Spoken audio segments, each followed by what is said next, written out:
Are the legal issues just about the board members' constitutional rights? No, they're not. They're also about the constitutional rights of parents, teachers, students, taxpayers, all of the stakeholders.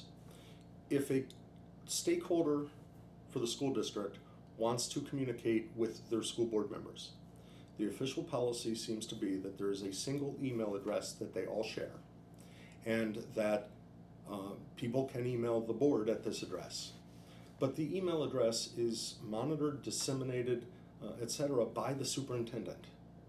So right off the bat, if somebody wants to send an email to their elected officials about the superintendent, they didn't realize it, but it goes to her first.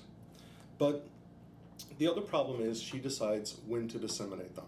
And let me give an example. I'd like to talk about Adam Wiener. Adam is not a party to any litigation, but Adam agreed to let me tell his story. On October 1st, Adam sent an email that asked a question that was related somewhat to the Sharkey investigation. And by the way, 3 emails from Adam Wiener and a response from Mr. Blunt are available on the Keisling Law Office website, www.keislinglaw.com. On October 1st, Adam wrote an email that said, if someone's the subject of an investigation, are they placed on administrative suspension or what have you?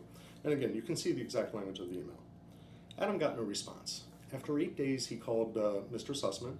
He also called Mrs. Del Grande and asked if they had received copies of his email. And he was told no. Mr. Sussman has known Adam since he was a kid. A lot of us do here at Susquehanna Township. It's a small community. Adam tried to get Mr. Sussman to discuss the substance of the email, and Mr. Sussman refused. He would not discuss the substance because Mr. Sussman has been intimidated and bullied by letters from Dr. Kegrice's personal lawyer, as well as information provided by Mr. Blunt. So Mr. Sussman would not engage Adam Wiener in a conversation at all. But he did agree to look into whether the board was going to get them. So Mr. Sussman reached out, I believe, to Dr. Kegrice, and in short order, the emails were released to the board. A couple weeks went by. Adam still hadn't gotten a response. He sent a second email.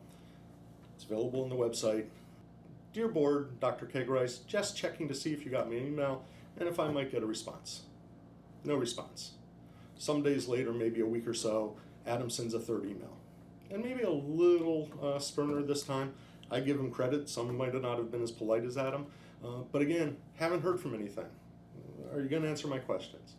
In one of the emails, he actually talks about he has a right to ask questions. Ultimately, Adam gets an email reply from Mr. Blunt. And the email reply refers to Adam's repeated missives and characterize what Adam has said as a demand. And then explains because the Sharkey, the investigation into the handling of the Sharkey matter has been referred to the district attorney, that they're not going to answer anything. First of all, Mr. Blunt, Adam Wiener is a good guy. He's a parent, he's a taxpayer. He did not deserve the response you gave him. Second of all, he wasn't specifically asking about information that couldn't be disclosed. There was kind of a bigger question here. But here's where the constitutional violation comes in. Adam wanted to communicate with his elected officials. He sent an email, the only way they're permitted to get communication, and the email sat in the superintendent's office for a period of time. Mr. Wiener then had to send repeated emails. Mr. Wiener wanted to communicate with the elected officials. The elected officials wanted to communicate with Mr. Wiener. The interrupting of that communication, the preventing Mr. Wiener from writing his elected officials and preventing the officials from receiving it, that is the very constitutional violation that is at the heart of what we're talking about.